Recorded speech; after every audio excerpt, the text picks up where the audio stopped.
Bienvenue à vous, heureux de vous accueillir pour profiter du relais femmes à Oberhof après la poursuite homme. Nous on en profite et on remercie les biathlètes parce qu'on s'amuse avec ce bonhomme de neige.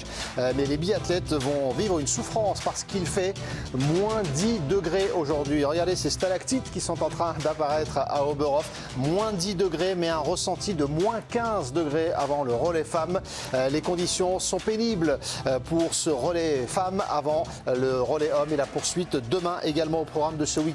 Juste après le biathlon 17h10, soyez là pour accompagner Félix Lebrun. Il est en quart de finale du premier WTT Champions de tennis de table. C'est votre nouveau grand feuilleton, le meilleur du tennis de table. Et on a la chance d'accompagner Félix Lebrun sur ce quart de finale. Et puis à 20h05, c'est votre rendez-vous du moment, le Dakar avec le grand résumé. Toujours plus d'images, de coulisses, de belles histoires dans le bivouac ce soir avec France Pierron, Anaïs, avant le départ de ce relais. Moins 10 degrés, ressenti moins 15. C'est une sacrée performance qui attend les biathlètes. Oui, puis c'est des températures qu'on n'a pas l'habitude non plus d'avoir. Il y a du vent, il y a de la neige, donc ça va être un vrai combat aujourd'hui. Les athlètes qui ont gardé leur doudoune jusqu'au tout dernier moment. Attention aux balles de pioche. C'est le moment d'éviter de sortir ces balles de pioche. Anne-Sophie et Fred avant le départ de ce relais qui sera lancé côté équipe de France par Lou Jean Monod. Et par Anna Magnusson côté Suède.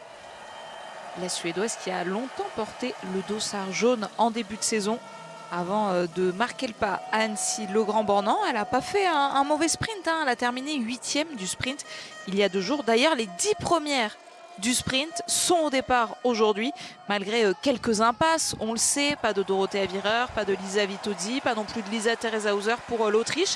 Malgré ces absences-là, Fred, il y a des biathlètes qui ont la volonté de courir. Ah oui, il y a des athlètes qui ont la volonté, il y a des athlètes qui ont surtout besoin de courir.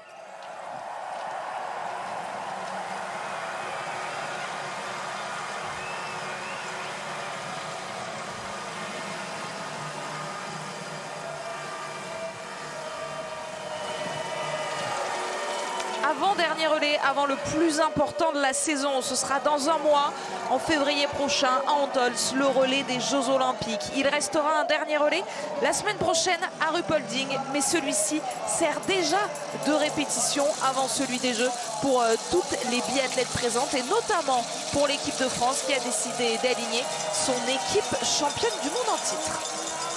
Ça cafouille un petit peu là au pied de la bosse entre la polonaise et la slovaque. Lou devant qui est d'entrée de jeu, qui a envie d'imposer son rythme. Lou Jean Monod qui a été sur les 2 premiers relais de la saison 4e relayeuse. C'était dû à plusieurs facteurs, bien sûr sa forme du moment, son nouveau statut. Historiquement, ce poste de 4e relayeur, il est réservé aux meilleurs biathlètes des équipes. Pourtant, Lou Jean Monod, et on le voit peut-être déjà d'entrée là sur cette image, elle adore ce poste de première relayeuse. Elle l'a confié à Tanguy Kerouas et Charles-Antoine Nora, vous avez pu l'entendre. Et surtout, elle a été redoutable sur ce format. On se souvient des derniers mondiaux, Lenzerheide. Elle passe le relais avec 32 secondes d'avance, un 10 sur 10, stratosphérique sur les skis.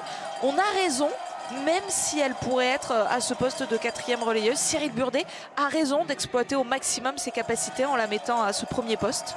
Pour moi, oui, Cyril, il a raison dans le sens où des Lou derrière, il en a 3 autres quoi, au final. Hein. Donc non, mais c'est vrai, Lou, elle a le dossard jaune, ok, mais on a la chance d'avoir une équipe de France féminine ultra compétitive.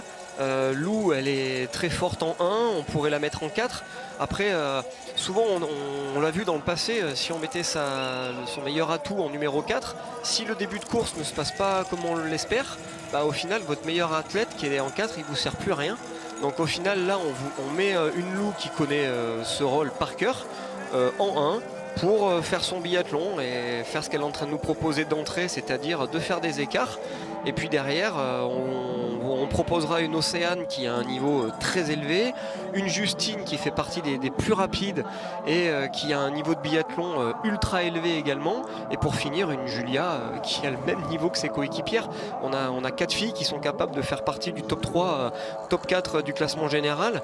Donc après, un bon choix dans le sens où on aura aussi un relais la semaine prochaine à Ruhpolding. Donc ça permettra aussi peut-être de peaufiner par rapport à l'ordre notamment de nos Françaises.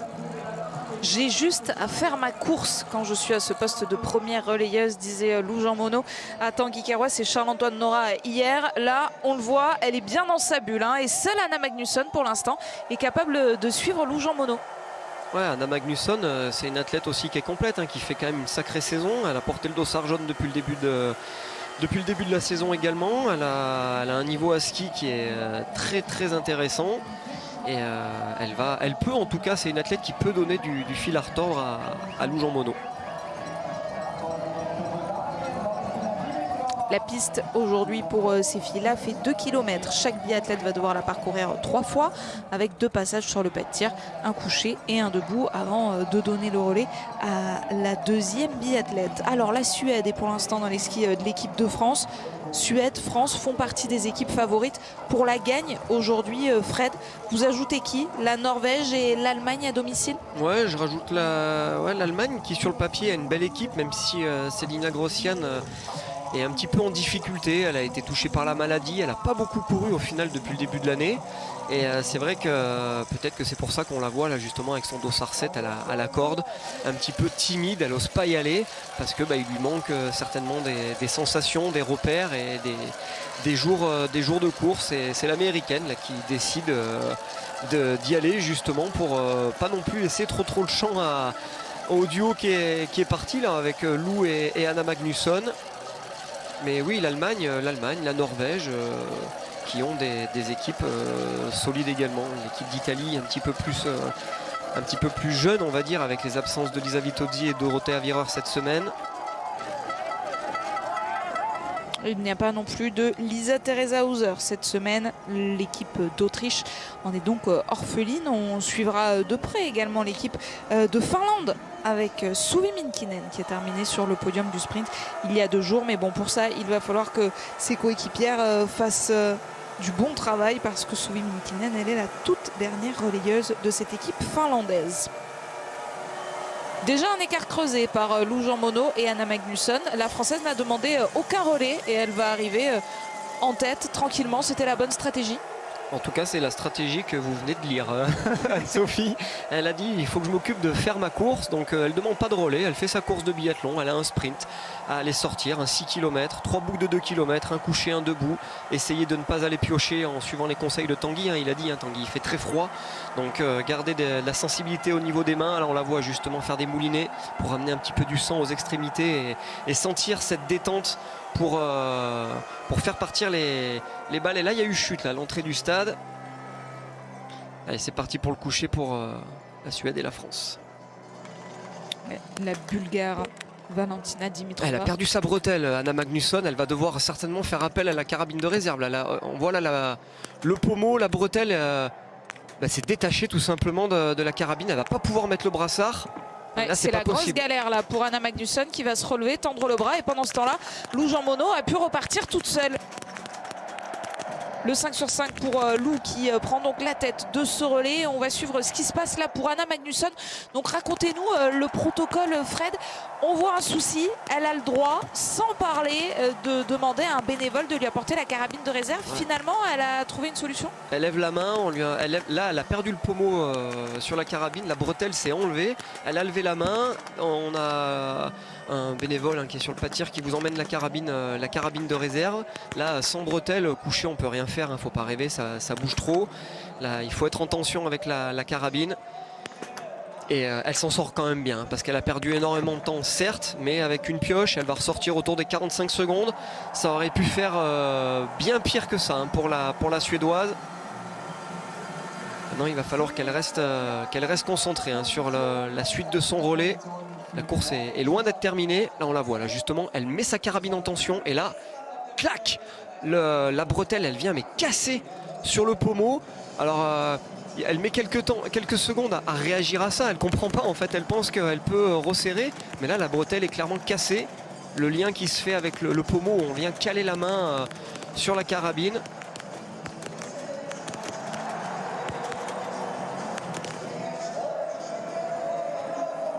C'est un petit coup dur là d'entrée en tout cas pour cette équipe de Suède. Pendant que Lou, elle, nous a complètement régalé là sur ce premier tir couché avec le sans faute. Ah, décidément, il s'en passe des choses sur ce pas de tir aujourd'hui avec énormément d'erreurs du côté de la poursuite masculine. Demain, ce sera la poursuite féminine. Hein. On a interverti le programme. On sera ensemble dès 9h45. On commencera avec un relais homme et dans la foulée, donc ce sera la poursuite femme. Beaucoup de choses donc qui se sont produits déjà. Anna Magnusson finalement s'en sort pas si mal. On le sait, parfois quand des biathlètes sont dans la difficulté, ça permet de se reconcentrer. Et donc c'est ce qui est arrivé avec cette Suédoise qui finalement limite la casse et ressort avec 47 secondes de retard. En attendant, devant, eh bien, il y a sans surprise les autres équipes que l'on avait cochées. Selina Grossian pour l'Allemagne et Marte Johansen pour la Norvège. Ouais, qui ont répondu toutes les deux présentes derrière la Cara avec 0 pioche. Ça leur permet de sortir au contact entre guillemets parce qu'il y a déjà 20 secondes. Hein. Lou, elle a attendu personne hein, sur ce pas de tir. Elle attend personne également sur la piste. Elle avait annoncé partir en 1, faire sa course, rester focus. Selina Grossian là, qui essaye de se débarrasser de Marte Johansen.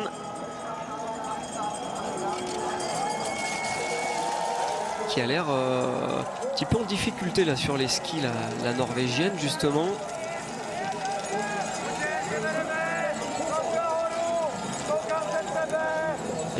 Qui a perdu 5 secondes hein, sur Lou et sur Selina Grossian, l'Allemande, qui est la seule pour moi à rivaliser avec, face à Lou, la Française. Anna Magnusson qui va passer à son tour. 16e à 53 secondes. Elle perd encore un petit peu de temps, là, la Suédoise, sur la tête de course.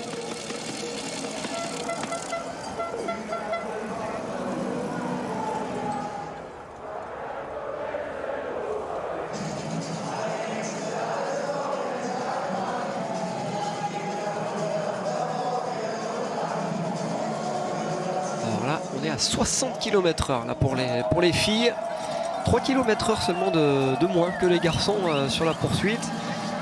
Ça veut dire que Lou a dû faire une sacrée relance au sommet de la bosse. Et on va voir à quelle distance elle se situe là face à Selina Grossian qui elle a réussi à semer le groupe de poursuivantes. Vous l'avez dit Fred, et donc on est à moins de 20 secondes désormais pour l'Allemande sur la Française. Ce qui évite Selina Grossian qui reprend du temps, un petit peu de temps face à Lou.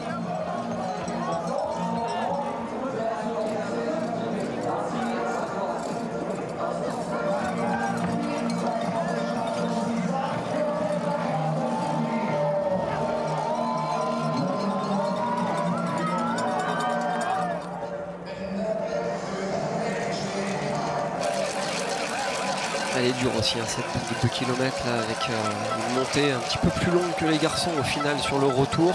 Les garçons arrivent là à droite, là on voit les débords rouges, pendant que les filles arrivent de plus bas. Donc ça rajoute une petite difficulté avant de replonger sur cette longue ligne droite qui nous emmène sur le pas de tir. Ça sera un debout, le deuxième tir, avec les fameuses balles de pioche. On le rappelle, 3 balles de pioche supplémentaires par tir. Et pour l'instant, l'équipe de France qui reste sur des résultats contrastés en ce début de saison. Il y a eu 2 relais, un à Östersund, le premier de la saison que les filles ont gagné, et puis un à Orfilsen.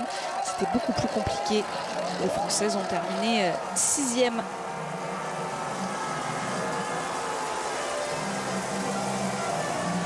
Alors qu'on voit, on s'échauffe déjà pour les deuxièmes relayeuses. Ce sera Océane Michelon pour l'équipe de France. C'est toujours Lou Jean Monod qui est en tête.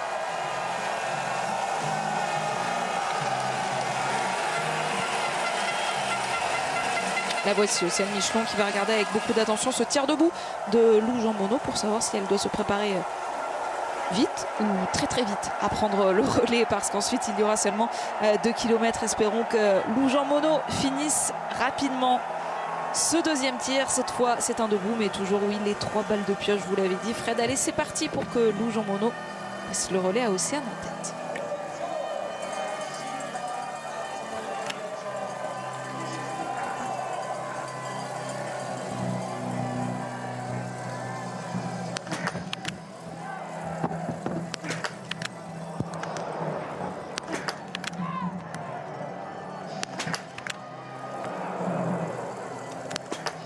Deux erreurs pour Lou Jean Monod qui dispose de 3 balles de pioche pour faire basculer les 2 cibles qui lui manquent.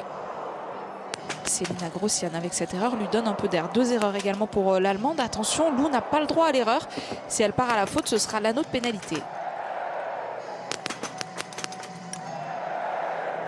Idem pour l'Allemande, hein. Si elle part à la faute, ce sera également l'anneau de pénalité. Ça part bien en revanche pour la Norvégienne Marte Johansen qui va partir avec Lou Jean Monod. Toutes les deux vont donc sortir de ce pas de tir en même temps quand Selina Grossian va devoir aller sur l'anneau de pénalité. Il y aura déjà 2 sur un tour pour l'Allemande.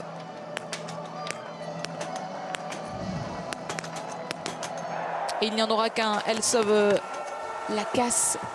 Bon, on le sait, on l'a vu tout à l'heure sur la poursuite masculine. Il peut se passer encore beaucoup de choses sur le pas de tir et sur la piste d'Oberhof. On ne va pas encore enterrer les Allemandes, mais forcément, ça se complique pour elles. Ça se complique également pour les Suédoises d'Anna Magnusson qui, après avoir perdu beaucoup de temps, est en train de prendre une rafale. Là, regardez ses cheveux, c'est particulièrement difficile. Il y a le vent qui s'est levé et puis elle est vraiment au milieu du pas de tir, hein, donc vraiment exposée au vent là, la Suédoise, moins à l'abri que sur les premières cibles.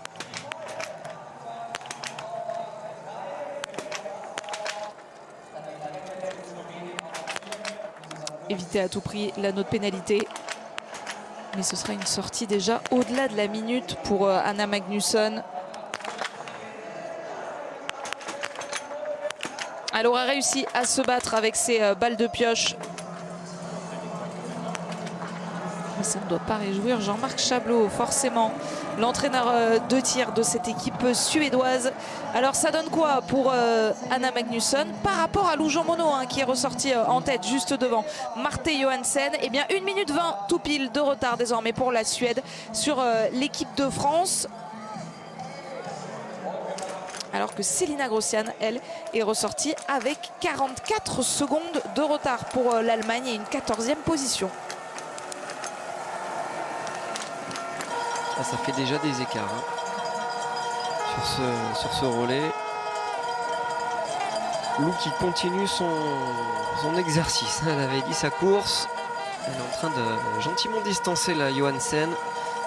Elles étaient ressorties ensemble à la sortie de ce debout. Il n'y a que 2 biathlètes qui ont réussi un 10 sur 10 sur ces 2 premiers tirs. C'est donc la Norvégienne Marte Johansen. C'est également le cas de la Tchèque Jessica Jislova. Et la Tchéquie est ressortie en 9e position avec quasiment 30 secondes de retard sur Lou Jean Monod. Lou qui arrive à maintenir l'écart par rapport à Marte Johansen. Il y avait 2 secondes et demie à la sortie du pas de tir. Et là, elle est passée à l'intermédiaire. Lou, on va pouvoir voir s'il y en a encore davantage. Oui. Le triple quasiment pour Lou Jean Monod avec désormais 7 secondes 2 d'avance sur Marte Johansen. Rebecca Passler en revanche tient bien. Ouais, elle finit bien là, l'italienne Rebecca Passler qui a grappillé quelques secondes sur Lou Jean Monod, qui emmène avec elle Repinch, la Slovène.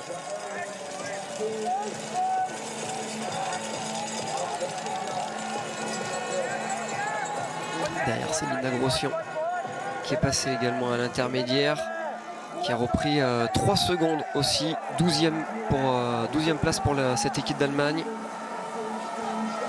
Rebecca Passler, elle n'a pas fait un mauvais sprint, hein. Elle a même signé la meilleure performance de sa carrière il y a 2 jours en terminant 11e du sprint. Lou Jean Monod était juste devant en 7e position. Lou partira donc demain en position de chasseuse avec le dossard 7. Vous savez que la saison dernière, Lou Jean Monod, elle a remporté la poursuite d'Oberhof.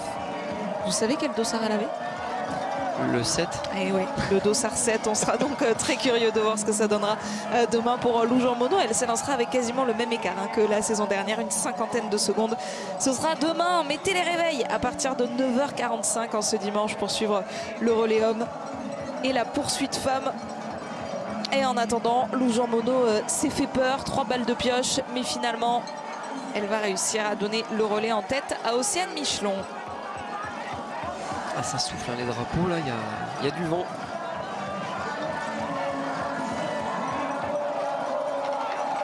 Et Céline Grosjean qui fait un sacré finish, qui bascule à 38 secondes. Elle a repris 7 secondes sur la tête de course. Et là, on voit la Lou qui essaye de remettre un petit peu du rythme là, sur les skis. On voit la vitesse gestuelle avec le haut du corps pour essayer de reprendre quelques secondes à Marte Johansen, la norvégienne.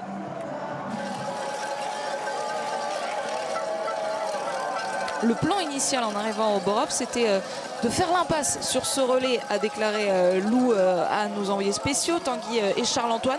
Et puis bon, finalement, la course n'a pas eu lieu vendredi, mais bien jeudi, elle a été avancée en raison des conditions météo. Donc il n'y avait pas de raison de passer 48 heures dans sa chambre d'hôtel à s'ennuyer. Lou Jean Monod a décidé, en accord avec le staff, de prendre le départ de ce relais. Et cette course nous montre qu'elle a plutôt eu raison. 3 balles de pioche, c'est pas de nature à faire tergiverser notre dossard jaune, rassurez-nous Fred. Non. On imagine qu'elle sera un petit peu déçue, elle nous l'expliquera certainement en débrief. C'est pas son habitude de voir Lou piocher autant de fois, mais en tout cas elle voulait certainement courir pour rester dans l'allure, justement, en tout cas pour cette reprise 2026. Peut-être qu'on la verra faire une impasse un peu plus tard. Et l'allure a été parfaitement respectée par Lou Jean Monod qui donne donc le relais en tête à Océane Michelon. Les Françaises championnes du monde en titre sont pour l'instant les mieux placées pour aller chercher la victoire.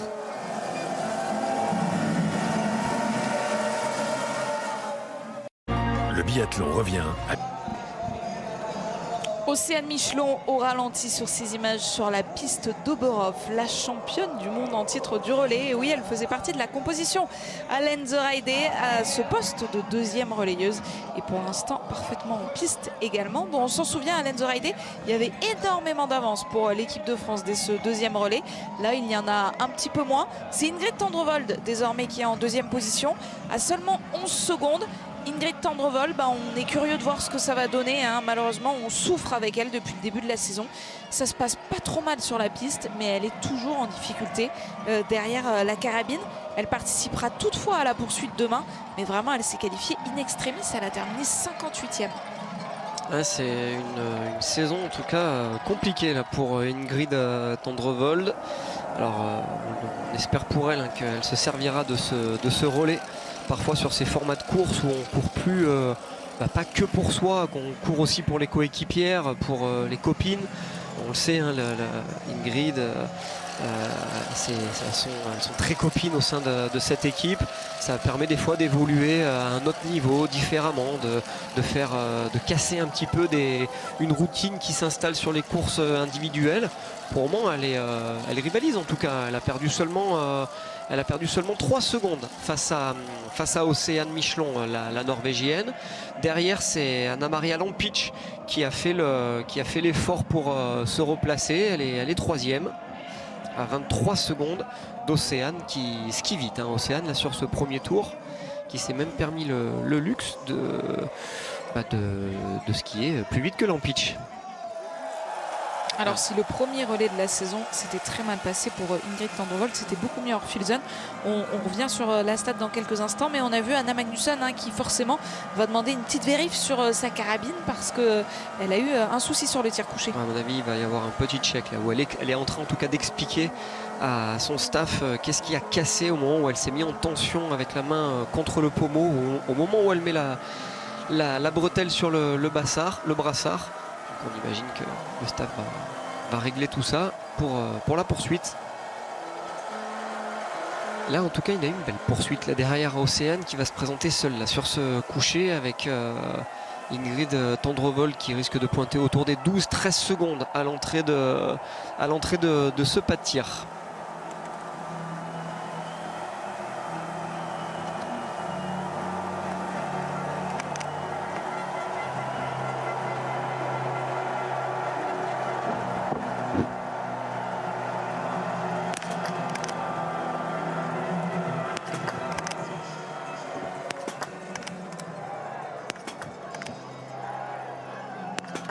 Yes. C'est parfait pour Océane Michelon. Quelle assurance derrière cette carabine.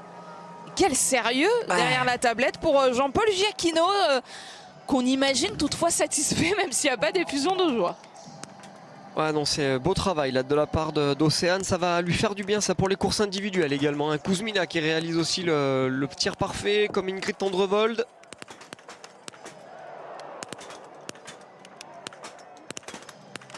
On suit la Slovénie, ensuite l'Italie. Et vous l'aurez compris, les meilleures nations sont déjà reparties, hein, avec la France et la Norvège. Pas sûr que ça tienne pour la Slovaquie sur l'ensemble des 4 relayeuses. Qu'est-ce que ça donne également pour l'Italie, malgré l'absence de Dorothée Avireur et de Lisa Vitozzi? On est curieux de la performance des Italiennes. Malheureusement, il y aura une nouvelle balle de pioche, alors que la Lettonie repart pendant ce temps-là. La Finlande également. Et malheureusement, un tour de pénalité pour Michela Carrara, l'Italienne, qui va aller faire 150 mètres supplémentaires. Pas le droit à l'erreur non plus pour l'Allemagne de Julia Tannheimer, alors qu'il y a déjà eu un tour de pénalité pour Selina Grossian. Cette fois, Julia Tannheimer va pouvoir repartir. Ouais, je ne sais pas s'il s'est passé quelque chose ou pas, mais Julia Tannheimer, au dernier intermédiaire, elle était à 32 secondes. Là, elle va ressortir sacrément loin en termes de timing de la tête de course, toujours tenue par Océane Michelon. Elle ressort 12e à 1 minute 16 d'Océane. Et le cauchemar se poursuit pour les Suédoises. Après la mésaventure sur le tir couché d'Anna Magnusson, qui a finalement limité la casse, mais qui a passé le relais en 16e position à Anna-Karin Heidenberg. Et bien pour la dernière citée, ça se passe mal sur son premier tir. Les 4 premières cibles ont été manquées. Finalement, elle se reprend à la faveur de ses balles de pioche, mais devra quand même aller sur l'anneau de pénalité. Bon, autant on se dit qu'il peut se passer beaucoup de choses, autant ça se complique là pour les Suédoises, mais sait-on jamais, elles termineront avec Anna Öberg, puis Elvira Öberg. Pendant ce temps-là, on voit l'impact des balles d'Océane Michelon.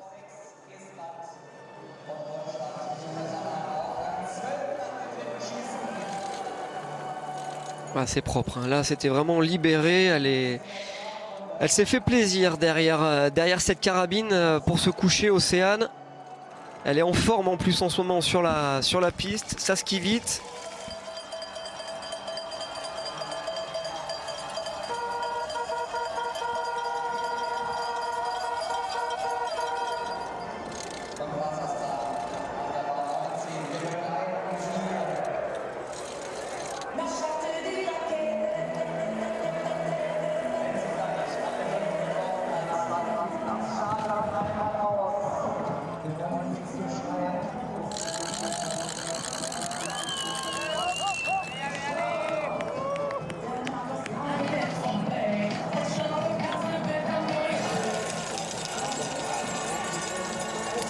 Secondes pour l'instant d'avance pour Océane Michelon sur Anastasia Kuzmina. Kuzmina qui reprend même du temps à Océane Michelon là sur la piste. Tout comme Ingrid Tendrevold.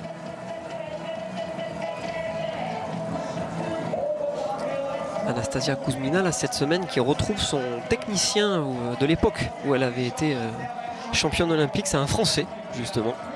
Et elle le retrouve en tout cas cette semaine sur l'étape d'Oberhof qui est revenu auprès d'elle pour s'occuper de ses skis justement. Assez incroyable hein, le destin de cette biathlète slovaque Anastasia Kuzmina qui avait déclaré mettre fin à sa carrière et qui à 41 ans a décidé de revenir pour un dernier objectif olympique à Antols. Elle qui a déjà été titrée hein, sur les Jeux. Elle compte 3 médailles d'or aux Jeux Olympiques. Le sprint à Vancouver en 2010, à Sochi en 2014 et la mass start à Pyeongchang en 2018.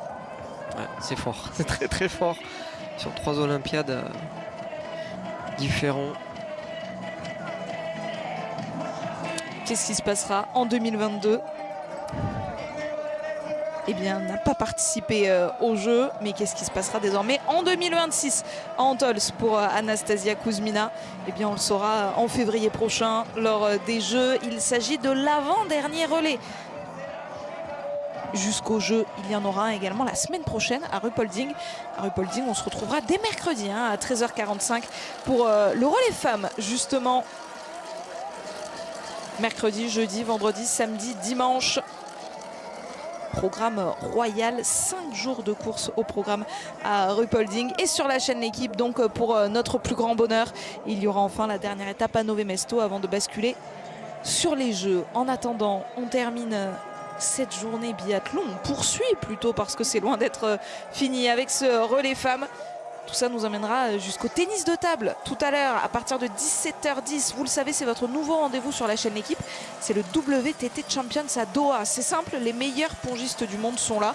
Et c'est un quart de finale pour Félix Lebrun qui nous attend à partir de 17h10.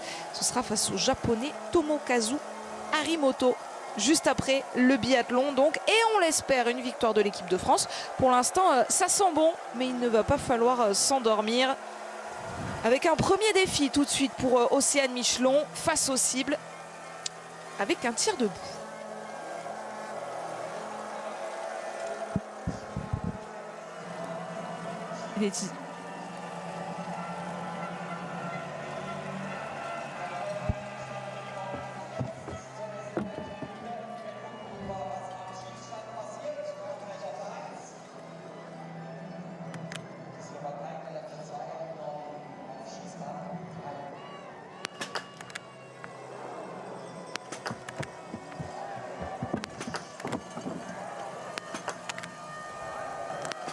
Ah, c'était propre quand même de la part d'Océane avec cette première malheureusement dehors, mais le tir derrière était enchaîné, construit.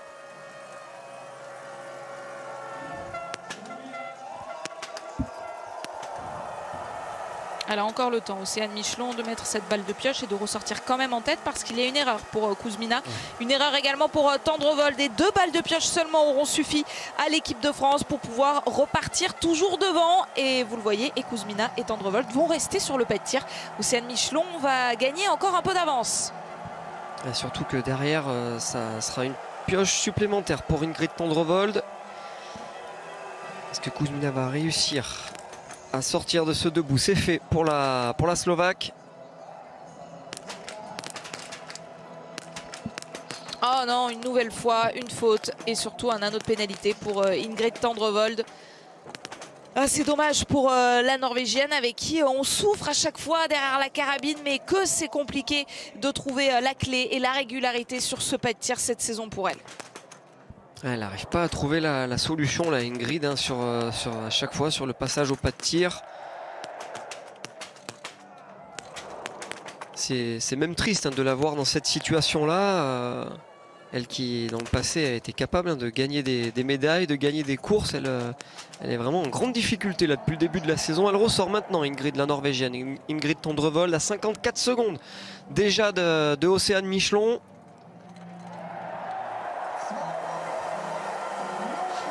Voilà, Anna-Maria Lampic, là, la fusée slovène. Hein. On parlait du froid, elle a des gants et vous avez vu, elle a des surgants qui viennent se mettre juste au bout des gants pour rester au chaud et elle peut arriver juste à enlever comme une moufle, mais en fait elle enlève cette protection pour juste avant le tir. Il y a quelques athlètes qui utilisent ce style de matériel quand il fait vraiment très très froid. C'est pas commun hein, parce qu'il faut arriver à pouvoir skier avec cette sensation de main un peu collée comme une moufle. Mais c'est le choix en tout cas de Lampic. Une majorité d'équipements est autorisée pour les biathlètes pour combattre le froid. On se souvient même de chaussettes, de gants chauffants avec des batteries électriques. Tout cela est toléré. À chacun son système de chaleur pour les biathlètes quand les conditions sont extrêmes comme aujourd'hui. Ouais, c'est un facteur qui est quand même très très important, hein, arriver à maintenir le corps au chaud. On voit là sur le tir debout de la Suédoise Heidenberg. On vient se servir de son index sur la détente. Il suffit d'avoir l'onglet ou d'avoir zéro sensibilité au bout du doigt et au final le tir peut devenir un vrai calvaire. Et puis on peut aussi avoir froid aux jambes, des fourmillements et ça vous dérange sur la partie physique.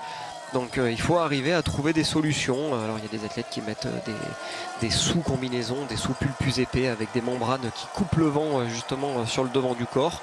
Après voilà, c'est en fonction de chacun.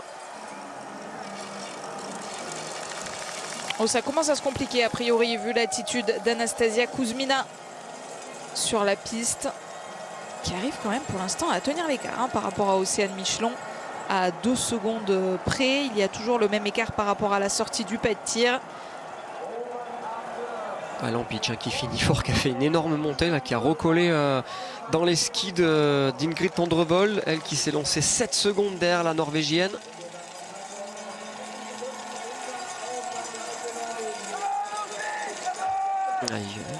L'équipe d'Allemagne avec Julia Tannheimer là, qui revient se positionner 6e à 1,16 d'Océane Michelon. Il y aura encore du beau monde derrière pour l'équipe d'Allemagne avec Janina Etic et Franziska Preuss. Donc ça pèse encore un petit peu dans la balance pour aller chercher un podium. Et toutes les deux sont en forme puisqu'elles ont toutes les deux terminé dans la cérémonie des fleurs il y a 2 jours. Franziska Preuss 5e du sprint, une 6e place pour Janina Etic-Vals. Alors qu'on voit Ingrid Tendrevol challengée là sur la piste par Anna Maria Lampic, la Slovène qui fait pas un mauvais relais avec 3 balles de pioche sur le premier tir. 2 balles de pioche sur le deuxième. La Slovène, attention, si elle trouve les clés derrière la carabine et les relais peuvent lui servir à acquérir de l'expérience, elle pourrait clairement aller chercher une médaille aux prochains Jeux Olympiques. Mais avant de basculer sur le passage de relais, regardez, Lou Jean Monod est en direct avec vous, Tanguy. Oui, Lou Jean Monod, elle regarde son adversaire du jour, Magnusson, qui a eu des déboires avec sa carabine. Vous étiez à côté, vous n'avez pas vu ce qui s'est passé?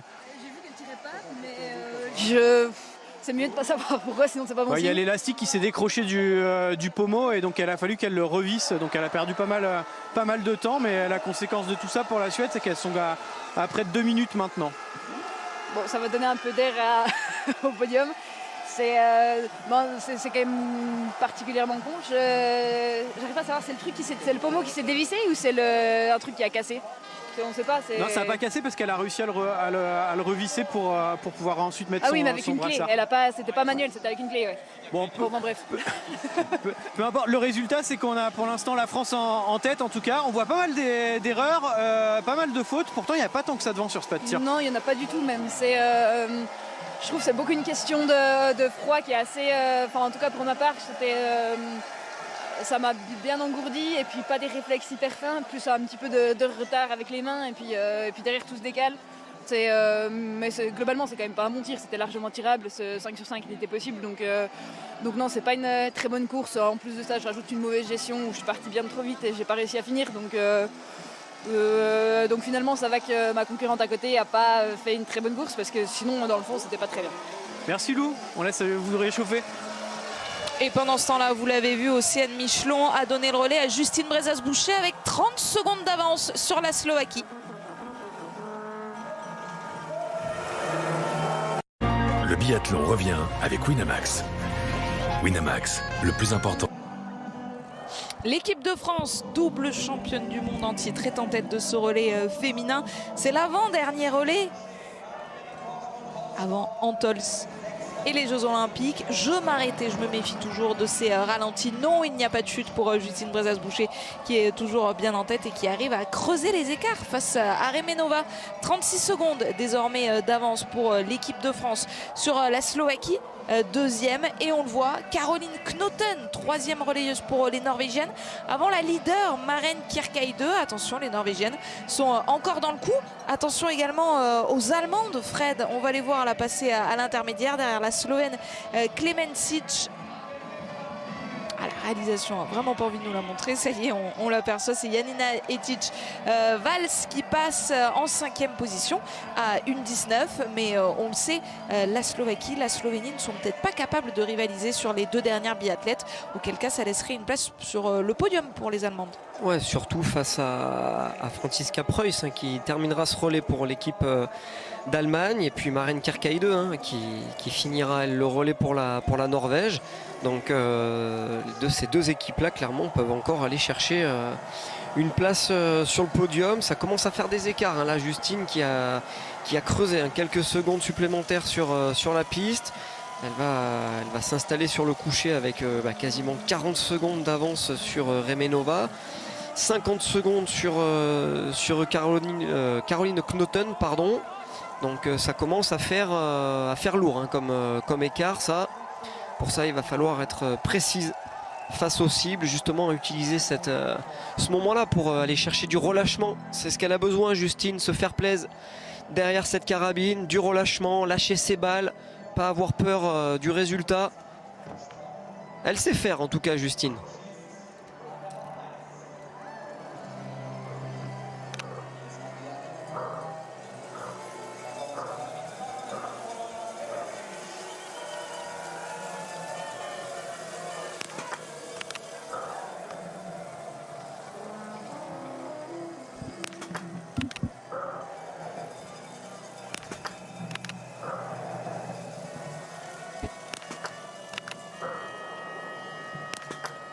Elle sait faire et elle nous le prouve avec cette cadence de tir. Et une seule erreur pour Justine Brezas-Boucher qui a encore du temps pour faire basculer la dernière cible. Et qui va y parvenir, Justine Brezas-Boucher, avec un temps de tir très convaincant, hein, Fred, sur ce coucher. Ouais, elle tire en 44 secondes avec la pioche, donc c'est mieux, il y a du mieux. C'est pour ça qu'elle est sur ce relais aussi, hein. C'est arriver à retrouver un peu des automatismes, lâcher ses balles. Alors oui, il y a les balles de pioche, donc ça peut aider aussi dans la démarche, mais en tout cas, elle a fait les choses proprement, la Justine. Elle s'est pas emballée, on l'a pas vu faire des visées très très longues, un tir très très long aussi. Donc voilà, elle a répondu avec une belle copie, une pioche seulement. Elle va garder logiquement la tête face à une Caroline Knoten là, qui a raté la dernière. Elle est partie un peu vite là, du tapis. Attention, et elle se fait peur. Résultat, la Slovaque est déjà repartie. Elle est tendue, et Caroline Knoten, ouais, galère un petit peu. Bon, en plus, elle s'énerve. Il y a le froid, ça n'arrange rien. Il faut remettre le brassard. Allez, on y retourne. Et on entend les supporters allemands qui sont en train d'encourager Janina Ecic pendant ce temps-là. Mais il y aura une erreur pour l'Allemande. La Norvégienne va donc repartir avec la Slovène. On parlait justement de l'occasion pour les Allemandes de se replacer. Et bien voilà, avec les erreurs devant, le temps perdu par Caroline Knoten, la Norvégienne, l'Allemande revient dans le coup pour le podium.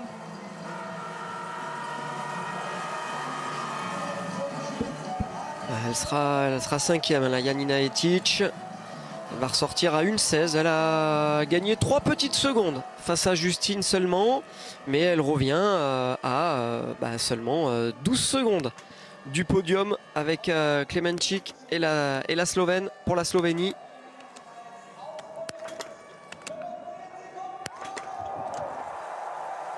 Tout à l'heure, on a parlé de 1992 avec Andreas Zingerle. Le dernier maillot jaune italien, on a sa fille là, qui est en train de courir, Linda Zingerle.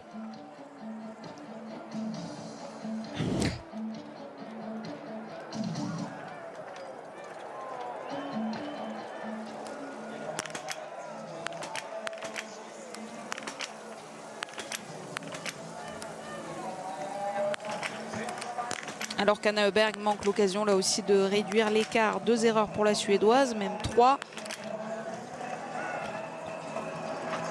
Alors que ça souffle sur le pas de tir.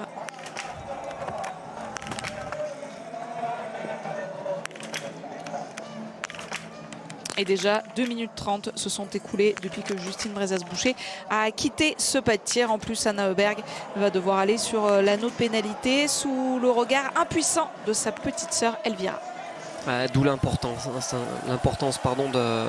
de bien commencer un relais sur quand vous faites une stratégie, un choix. Là on revoit la Caroline Knoten qui s'est un petit peu énervée là, qui n'arrivait pas à mettre la balle dans la culasse, qui a perdu un petit peu de temps là dans l'histoire. Mais oui, l'importance de bien commencer un relais, on le dit souvent, rester au contact. Et on l'a vu, Anna Magnusson sur le coucher, un problème technique qui lui a fait perdre énormément de temps. Et derrière, depuis on les voit pas, elles sont en chasse-patate, elles font que de courir après le résultat, et là depuis elles existent carrément pas, cette équipe de Suède sur ce relais. Et Justine qui a mis en route hein, là sur la boucle. Elle a repris du temps, là, 15 secondes supplémentaires face à Remenova. Elle est passée avec plus d'1 minute d'avance sur Remenova. 1,14 sur Caroline Knoten. Et Janina Etic qui est en train de recoller justement au podium provisoire.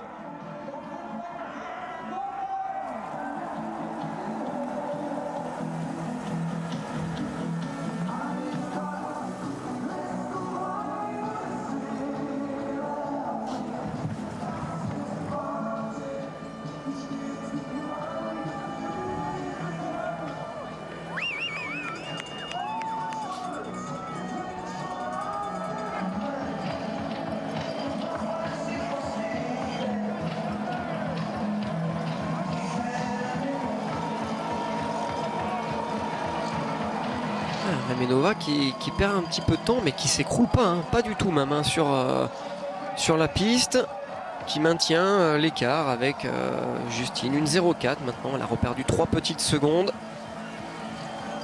Derrière c'est la Slovène hein, Klemenčić qui a pris son relais. Janina Etic qui est venue se mettre au chaud là, entre les deux. Knoten qui ferme la marche à l'abri. Et finalement, parmi les 4 équipes que nous avions, cochées, il n'y en a qu'une qui est passée à la trappe, c'est l'équipe de Suède. Sinon, Allemagne et Norvège vont jouer jusqu'au bout le podium. Puisque pour l'Allemagne, on vous l'a dit, c'est Franziska Preuss qui prendra le dernier relais. C'est Maren Kierkeide pour la Norvège. Pour l'équipe de France, ce sera Julia Simon. Et pour l'instant, Lou Jean Monod, Océane Michelon et Justine Brezas-Boucher sont en train de lui faciliter le travail pourvu que ça dure avec un nouveau tir, le debout pour Justine Brezas-Boucher.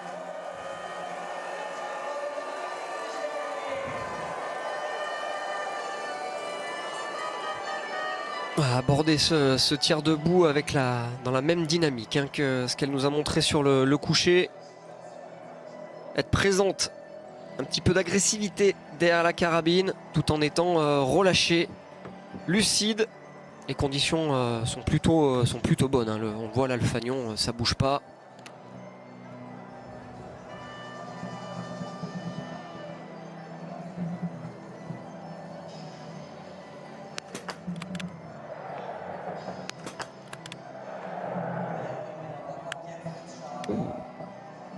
Percuté à vide là la balle.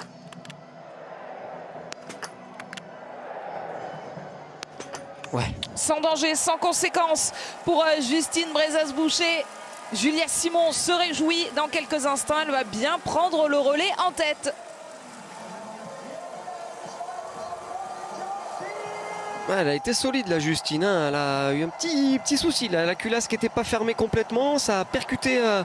La balle a percuté dans le vide. On l'a vu faire un petit geste pour réenclencher justement la culasse.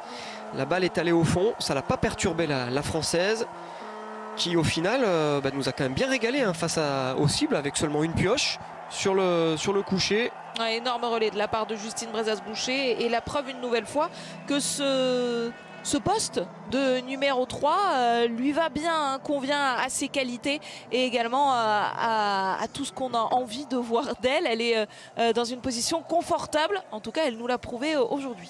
C'est un rôle qui lui convient bien, un poste en tout cas qui lui va bien à Justine.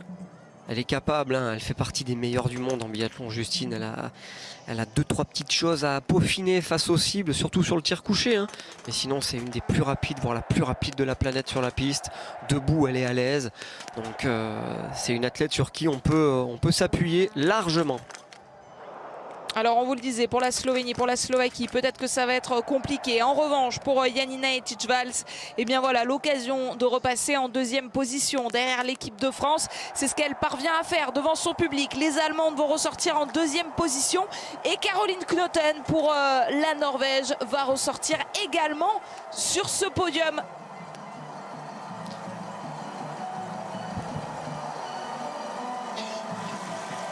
Ouais, les écarts ça fait mal hein. Bientôt 1 minute 30 là pour Janina Etic.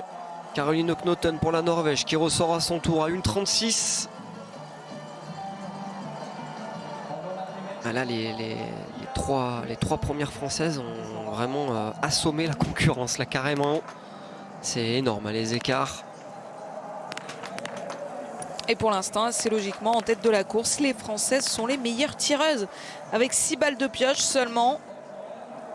Quand les Allemandes ou encore les Norvégiennes sont allées sur l'anneau de pénalité. Alors un visage que l'on connaît bien, c'est celui de Markéta Davidová.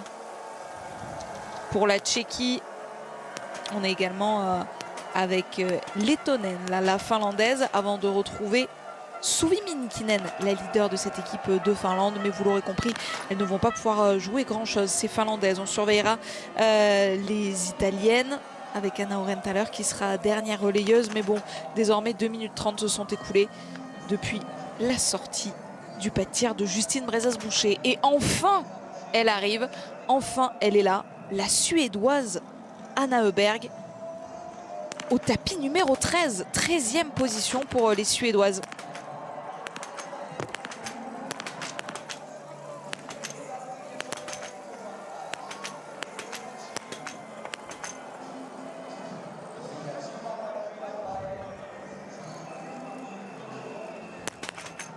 Cette fois, il n'y aura pas d'anneau de pénalité, mais un écart toujours très conséquent pour Anna Öberg et les Suédoises. Peut-être au-delà des 3 minutes 30. Non, n'exagérons rien. Bon, on va pas être loin de toute façon.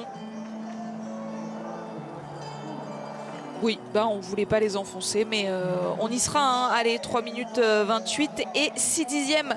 Les Suédoises sont désormais 11e avant le passage de relais de la dernière Suédoise, Elvira Öberg.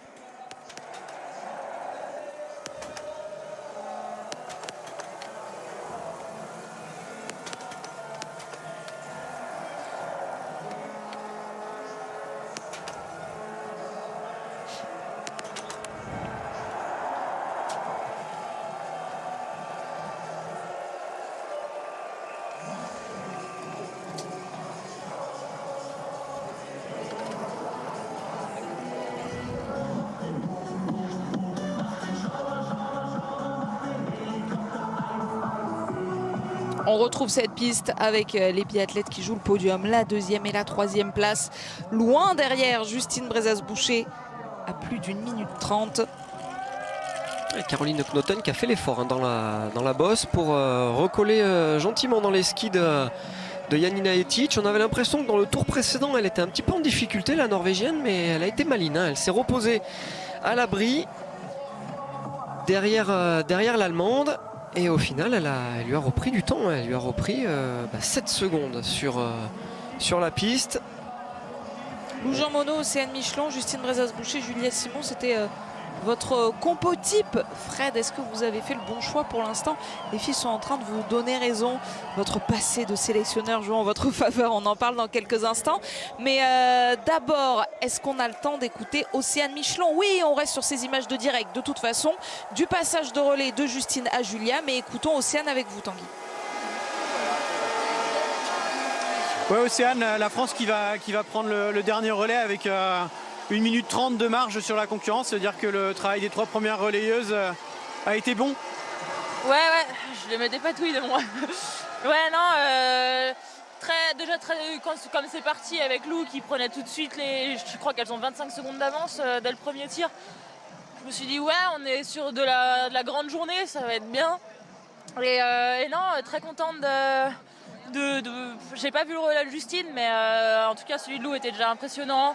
Je suis contente de mon travail et ça a l'air de continuer dans la durée, donc c'est cool. Ça met de la pression ou c'est confortable quand on prend le relais comme ça avec un peu d'avance? Peut-être un peu les deux, je sais pas vraiment. Puis au final, j'avoue que Lou il a déjà bien entraîné finalement. Je me rappelle mes premiers relais, c'était les mondiaux et Nové Mesto et j'avais été lancée avec pas mal d'avance. Donc ouais, c'est quelque chose qu'au final je connaissais déjà. Donc au moins j'étais moins de nouveau. Mais par contre, je me suis dit, reste à ton affaire et fais ton travail. Et en fait, j'ai juste pensé à ce que j'avais à faire et c'était chouette. Maintenant, il n'y a plus qu'à espérer que ça se termine comme sur les mondiaux l'année dernière, par exemple. C'est ça, pourquoi pas, ça me ferait bien plaisir en tout cas. Merci Océane. Merci. Et nous aussi, ça nous ferait plaisir de voir Julia Simon passer la ligne d'arrivée en tête dans quelques instants. Vous l'avez vu, la Française a bien pris le relais de la part de Justine Brezaz-Boucher avec combien d'avance? Eh bien 1 minute 30. Elle est toujours là à 7 minutes 30 sur l'Allemagne. Il va y avoir un beau duel entre deux filles là pour aller chercher la deuxième place. L'Allemagne de Franziska Preuss face à la Norvège de Maren Kierkeide. Ouais, il va y avoir belle bagarre là quand même. On est quand même sur des athlètes, des top athlètes. Donc derrière avec l'équipe de Slovénie qui sera peut-être un petit peu plus en retrait. Après les conditions, ça reste Oberhof où tout est possible. Même si pour les Slovènes, c'est Kazerman Mancha qui va terminer. Alors je vous avoue que je la connais pas du tout pour être honnête. Mais on va avoir en tout cas une belle bagarre devant pour le podium. Et vous voyez le QR code qui s'affiche à gauche de votre écran. Vous pouvez continuer à le scanner et à nous dire, vous, qu'est-ce que vous auriez fait comme composition pour l'équipe de France? Bon, si vous nous dites celle du jour, c'est trop facile, vous le voyez comme les Françaises sont devant.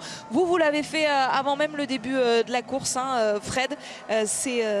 C'est une chance pour cette équipe de France de pouvoir jongler entre plusieurs profils, puisqu'on le sait, en plateau, Anaïs Chevalier-Boucher, elle proposait Camille Bénet, par exemple, qui pourrait être également dans ce relais féminin sur les Jeux Olympiques. Et puis quand on regarde ce qui est en train de se passer en IBU Cup encore aujourd'hui, alors la course est encore en cours, mais a priori, on aurait 1, 2, 3, 4, 5 Françaises parmi les 6 premières. Donc il y a une densité absolument exceptionnelle dans cette équipe de France qui permet de pouvoir varier les plaisirs, dirons-nous, pour une composition du relais.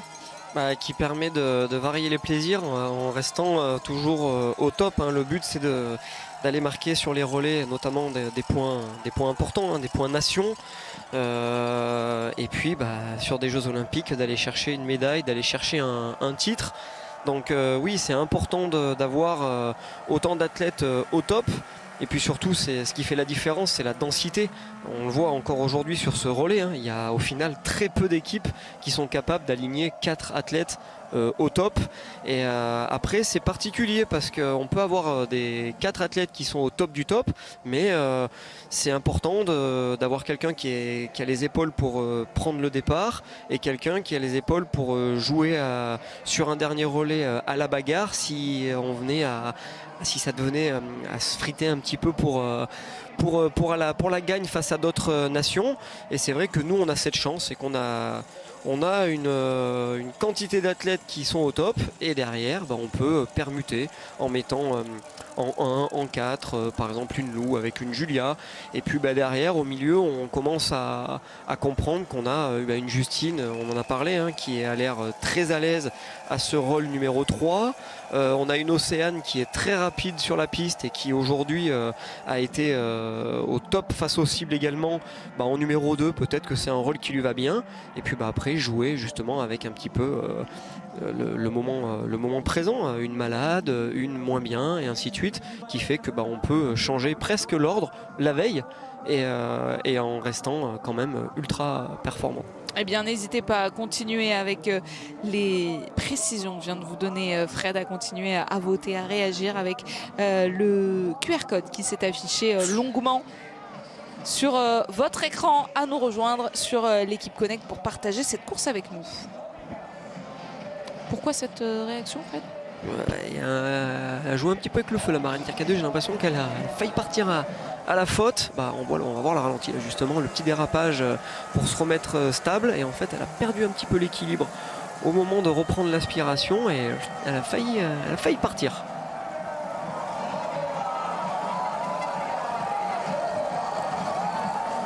Tout va bien finalement pour la Norvégienne face à l'Allemande. C'est un beau duel que l'on va suivre pour la deuxième place, à condition que Julia Simon réussisse à conserver cette première place. Mais vous le voyez, la Française a de l'avance, 1 minute 30. La Française qui a déjà brillé il y a 2 jours en signant son retour sur le podium, 3e sur le sprint. Elle s'élancera donc en 3e position demain sur la poursuite. Rendez-vous dès 9h45 demain sur la chaîne L'équipe pour vivre d'abord le relais homme, ensuite la poursuite femme, et puis dans la soirée, un immense rendez-vous demain 19h55 C'est le Classico, oui c'est du foot, c'est le Classico avec une finale de la Super Coupe d'Espagne exceptionnelle entre le FC Barcelone et le Real Madrid de Kylian Mbappé, arrivé hier en Arabie Saoudite. On a la chance donc de vivre ce magnifique rendez-vous demain à 19h55 sur la chaîne Équipe.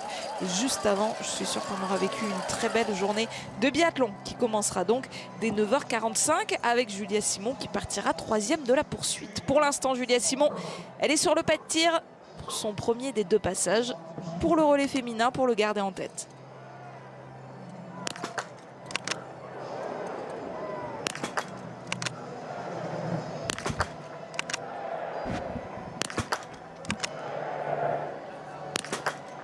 Une petite erreur, mais 1 minute 30 d'avance sur la deuxième.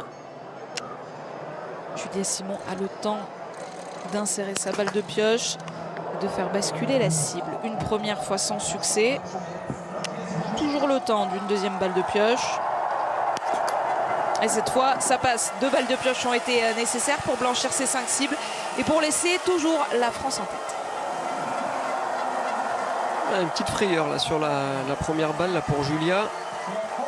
Peut-être un peu prise avec le froid, un peu de tension. On l'a senti quand même un petit peu nerveuse là au moment de s'installer. Derrière, hop, on referme le clapet avant de plonger dans la descente.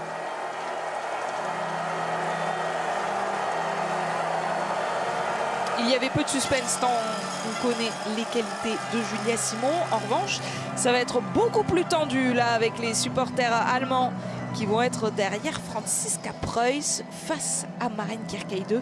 Les 2 biathlètes sont au coude à coude. Est-ce que ça va se décider dès ce premier tir couché?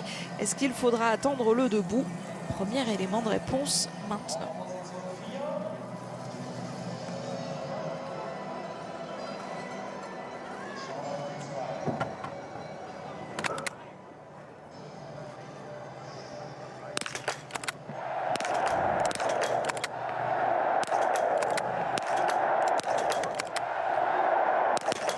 Oh, quel rythme! Avantage Franziska Preuss au niveau de la cadence.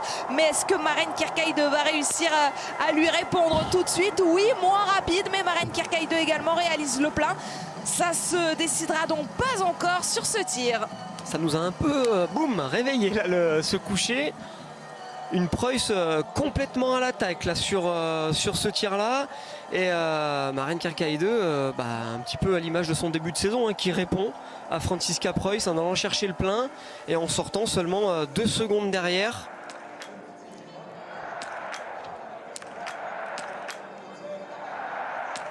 Franziska Preuss, elle a 31 ans. Elle a un véritable palmarès. Elle a remporté le Globe de Cristal la saison dernière. Quand Maren Kierkegaard a 22 ans. Bon alors certes, Maren Kierkegaard, elle est désormais 2e du classement général. Mais quand même, ce qu'on voit avec cette fille-là depuis le début de la saison, c'est qu'il n'y a pas grand-chose qui l'impressionne. Hein. Ouais, elle n'a pas froid aux yeux.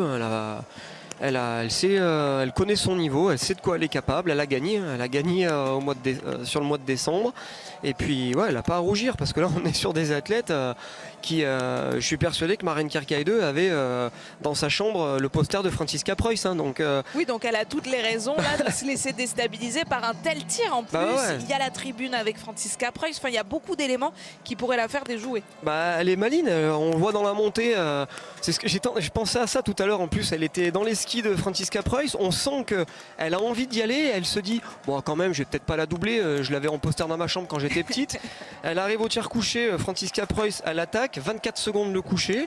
Et Maren Kierkegaard, tranquille, elle pose le truc 30 secondes. Elle ressort avec le plein. Et elle reste au contact. Donc elle lui fait passer aussi un petit message sur le relais, en lui faisant comprendre qu'il va peut-être falloir aussi compter sur elle sur les courses individuelles et puis pour la lutte pour le classement général, hein, clairement. Hein. Il va peut-être y avoir un autre match dans le match là avec les 2 biathlètes qui viennent de sortir du pas de tir.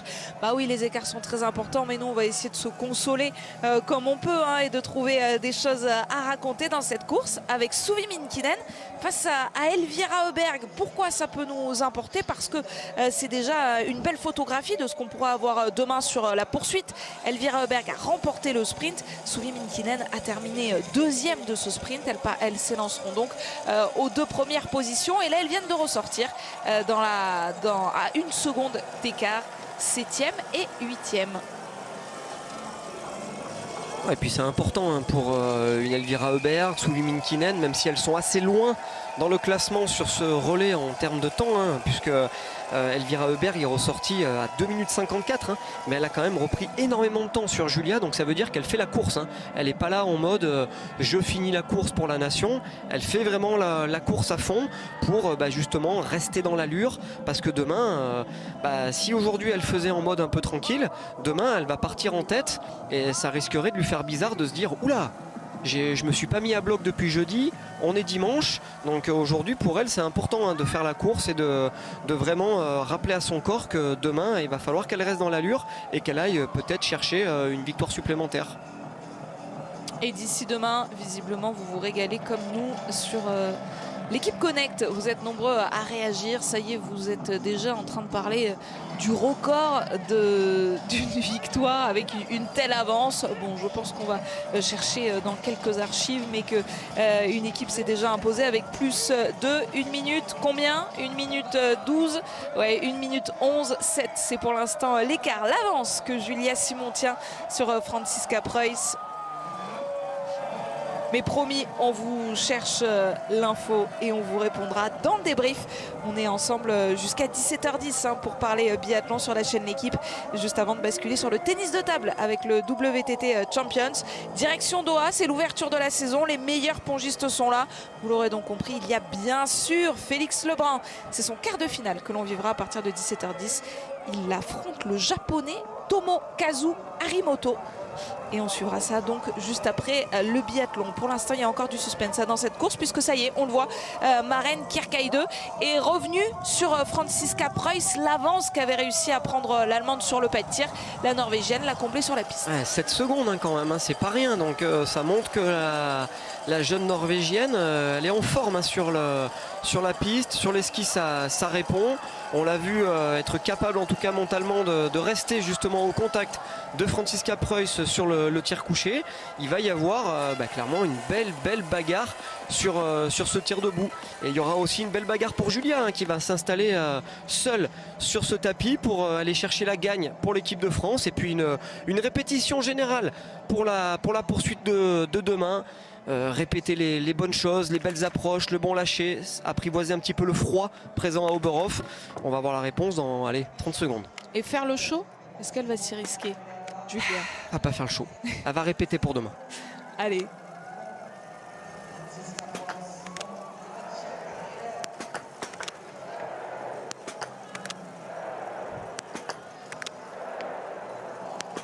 Elle a assuré le coup, Julia Simon, mais elle a quand même fait du Julia Simon. C'est pas allé bien lentement cette histoire. Et regardez déjà peut-être un petit clin d'œil à Jean-Paul Giacchino. Au moment de sortir du pas de tir, l'équipe de France va remporter ce relais. Ouais, 22 secondes le tir debout. Bon, c'était pas le show, mais pas loin. Ouais, elle a fait le show pour demain.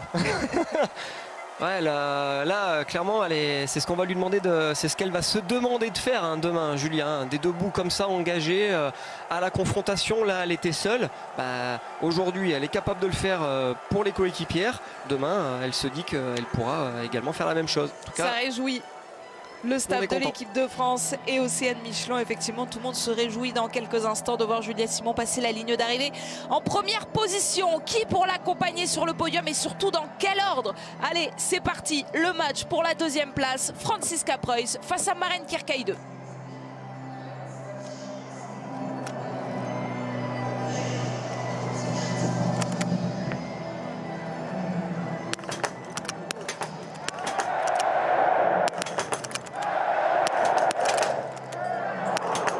Exceptionnel cette fois, la première balle est pour la Norvégienne et toutes les suivantes. Maren Kierkeide ressort en 2e position et laisse planter la Franziska Preuss. Elle a fait plier Franziska Preuss, 2 pioches pour l'Allemande. Elle est forte, elle est vraiment très forte cette jeune Norvégienne, la Maren Kierkeide. Et en plus Franziska Preuss repart à la faute. Attention, il faut absolument mettre cette balle de pioche devant son public pour sauver le podium. Elle y parvient, les applaudissements remontent de la tribune. Franziska Preuss regarde où se situe la concurrence. C'est bon, elle peut être rassurée. Il y aura bien un podium pour l'Allemagne.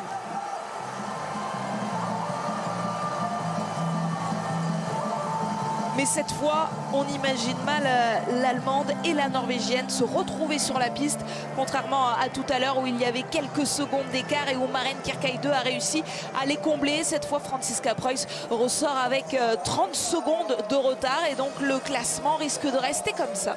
Elle a été solide, mais elle est contente. Ingrid, un podium qui va lui faire du bien avec sa coéquipière Marthe Johansen. Elle a été monstrueuse même, hein, parce que pas de pioche face à Preuss. Elle a attaqué le plein. Allez, le dernier match que l'on suit, c'est Suvi Minkinen face à Elvira Öberg. Et bien, avantage à la Finlandaise qui va pouvoir repartir. Alors, du moins sur le pas de tir, on a vu Elvira Öberg il y a 2 jours était beaucoup plus rapide que la concurrence. Est-ce qu'elle va être capable, si elle met cette balle de pioche, bien sûr, de revenir sur la Finlandaise? Attention, ça se complique parce que Suvi Minkinen est déjà en train de redescendre sur cette piste, de replonger dans cette portion-là. Et Elvira Öberg va ressortir en 5e position. Un résultat, un bon résultat, hein, pour l'équipe de Finlande, 4e, avec Suvi Minkinen pour finir le relais.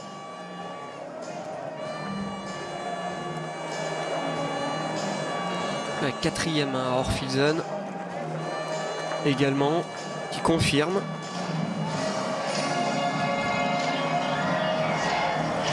Elles avaient déjà gagné sur le tout premier relais de la saison à Östersund. Sans Julia Simon ce jour-là.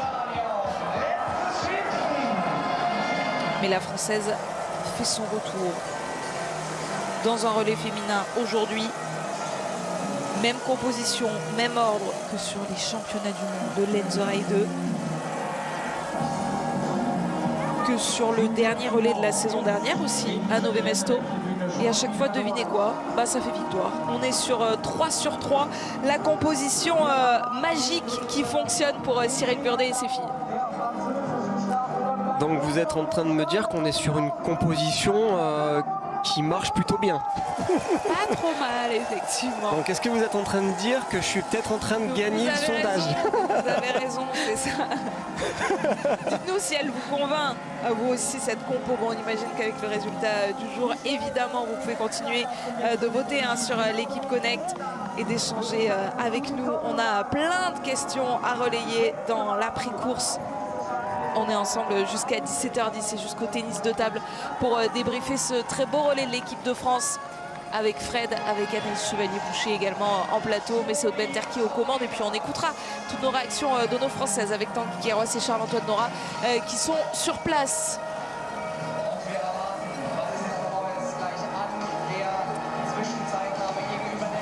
Plus d'1 minute d'avance et on est prêt au niveau du staff de l'équipe de France. Le drapeau tricolore a été sorti. Il va pouvoir être tendu à Julia Simon dans quelques instants pour passer la ligne d'arrivée en tête à Oberhof. Elle aurait même pu faire le dernier tour avec le drapeau. Je crois que vu les écarts, c'est quand même assez exceptionnel, hein, ce qu'elles ont été capables de faire, les 4 Françaises ensemble sur ce relais. Alors qui c'est qui va lui donner le drapeau? Souvent c'est Grégoire Deschamps, hein, le responsable des techniciens, qui donne le drapeau, et j'ai l'impression que c'est Grégoire Deschamps d'ailleurs. On ne change pas une équipe qui gagne. Avec Lou Jean Monod, Océane Michelon, Justine Brezas-Boucher et Julia Simon pour terminer. L'équipe de France, championne du monde en titre, remporte l'avant-dernier relais avant les Jeux Olympiques d'Antols. Il y aura un dernier relais la semaine prochaine à Ruhpolding.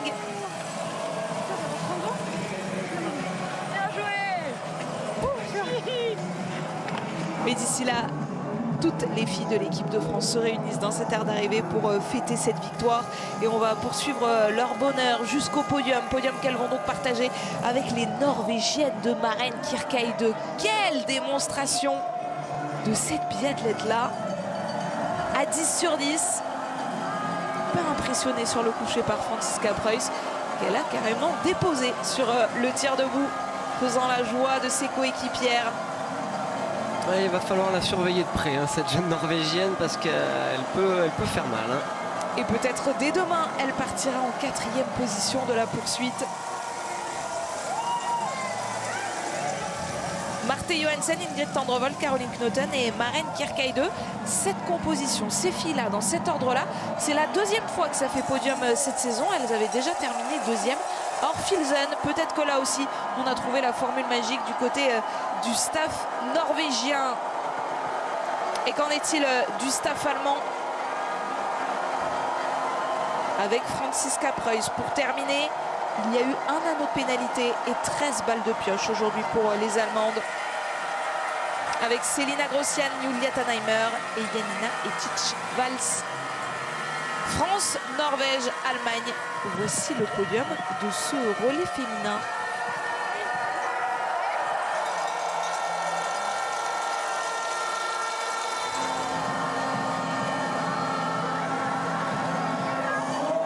Suvi Minkinen va terminer en 4e position et c'est une 4e place qui fait le bonheur des Finlandaises.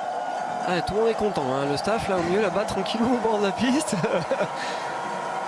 4e c'est fort hein, parce que sur le papier quand on regarde les résultats des courses individuelles on pourrait se dire que ça va finir bien plus loin et au final elles arrivent à unir leurs forces et d'aller chercher un top 5 supplémentaire.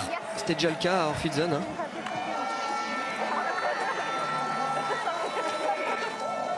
Les grandes déçues du jour, championne olympique en titre, s'appellent Anna Magnusson, Anna-Karin Heidenberg, Anna et Elvira Öberg, qui va arriver d'une seconde à l'autre en 5e position. Avec la mine très déçue, forcément, ce n'est pas un résultat espéré pour les Suédoises. 5e aujourd'hui pour, je le disais, ces championnes du monde, ces championnes olympiques en titre qui s'étaient imposées à Orfilsen au début de l'hiver, mais qui ne verront donc pas le podium aujourd'hui avec cette 5e place. Tous les sourires sont sortis et Lou Jean Monod va pouvoir s'amuser, continuer à s'amuser avec les Allemandes et les Norvégiennes, avec qui la France partagera ce podium. Pas de miracle malheureusement pour les Italiennes qui avaient décroché le titre au championnat du monde ici à Oberhof en 2023. Mais elles devaient faire face aujourd'hui à l'absence de leur leader Dorothea Virer et Lisa Vitozzi qui ont préféré se préparer en altitude plutôt que de disputer cette étape d'Oberhof. Allez, le podium va se mettre en place. Vous l'avez vu, Julia Simon était en train de courir pour aller se changer. Il fait froid à Oberhof, mais on va se réchauffer avec cette très belle victoire de l'équipe de France. Et on va vivre ce podium, Anne-Sophie, Fred, moins 15 le ressenti, on vous le rappelle si vous n'étiez pas avec nous lors de l'avant-course. Un magnifique podium, un relais stratosphérique de l'équipe de France. L'écart aurait pu être encore plus grand, mais voici Julia Simon, Justine Brezas-Boucher, Océane Michelon et Lou Jean Monod qui offrent une 2e victoire sur un relais cette saison à l'équipe de France. Le podium et les réactions juste après une courte pause, ça nous emmènera jusqu'à 17h10 et le tennis de table, Félix Lebrun en quart de finale du WTT Champions à Doha tout de suite.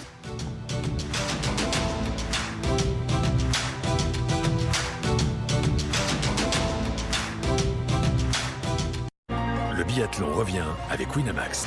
Un grand samedi de biathlon, l'équipe de France qui a survolé le relais féminin. Julia Simon a remarquablement bouclé le travail, commencé par Lou Jean Monod, puis Océane Michelon et Justine Brezas-Boucher. Les voici sur le podium dans quelques instants. Les réactions également au micro de Tanguy. Le temps de vous donner le programme complet juste après le biathlon, 17h10. Félix Lebrun vous attend et on va le soutenir pour son quart de finale du WTT Champions de Doha. C'est la reprise de la saison et vous le savez, c'est votre nouveau grand feuilleton, le meilleur du tennis de table sur la chaîne. Quart de finale face aux Japonais qui l'avaient battu il y a quelques semaines en quart de finale du WTT Final, cette fois-ci, qui était l'équivalent du Masters au tennis. Le Dakar, 20h05. Pour le grand résumé, jour de repos, ça veut dire plus de belles images, plus de belles histoires et de coulisses au bivouac avec France Piron ce soir. Et puis demain, on sait ce que le fiston de Fred Jean va faire. 19h55, c'est le Classico, un nouveau Classico sur la chaîne. Le Barça face au Real, finale de la Supercoupe d'Espagne. Il aura le droit de regarder, Fred, même si le lendemain c'est école? Alors malheureusement, je ne serais pas rentré, moi, je serais dans le train, mais je demande à ma femme, peut-être fais-lui regarder la première mi-temps. Par contre, j'ai un dilemme. 20h, ça va. Mais j'ai un petit dilemme, Messaoud. Oui. C'est que Barça-Real, alors là je m'adresse à mon fils qui s'appelle Tom. Tom, il va falloir se décider sur le maillot parce qu'il a les deux, il a celui du Real et celui du Barça. Peut-être qu'une garde de supporters va se décider demain. Ah, je sais, il peut peut-être mettre le short du Real et le maillot du Barça. Hein, Tom? On l'embrasse évidemment et demain donc ce grand événement, le match le plus suivi dans le monde, le Barça face au Real, finale de la Supercoupe d'Espagne. Avant d'aller sur le podium qui est en train de se mettre en place, eh bien on en profite pour vous faire gagner la somme de 2000 €, vous le savez. Cette semaine, la question elle est très simple puisqu'on est à Oberhof, la Coupe du Monde de biathlon cette semaine à Oberhof. Oberhof se trouve 1 en Norvège, 2 en Allemagne. Vous envoyez 1 ou 2 au 7 10 21, 1 ou 2 au 7 10 21. Bonne chance à vous, tirage au sort ce lundi pour gagner cette somme de 2000 €. Anaïs, il n'y a eu même pas de tirage là, ça a été, les Bleus se sont accaparés ce relais de manière magistrale. Pas de concurrence. Même on a vu dès les premières secondes, Lou, elle a pris la tête du groupe et puis on ne les a jamais revus. C'est génial ce genre de relais quand c'est un relais qui prépare les Jeux Olympiques et qu'on met en place une équipe. D'ailleurs, vous pouvez continuer à voter avec le QR code en bas à droite de l'écran. On vous demande de choisir quel est le relais idéal dans la composition pour les Jeux Olympiques. Et vous êtes nombreux à voter et à choisir également le relais qui a été aligné aujourd'hui.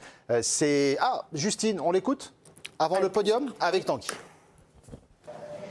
Est-ce que tu te rappelles la jeune demoiselle que tu étais qui avait dit à Orphilson, regardons derrière le mais comme c'est bon, on croirait qu'on est en vacances.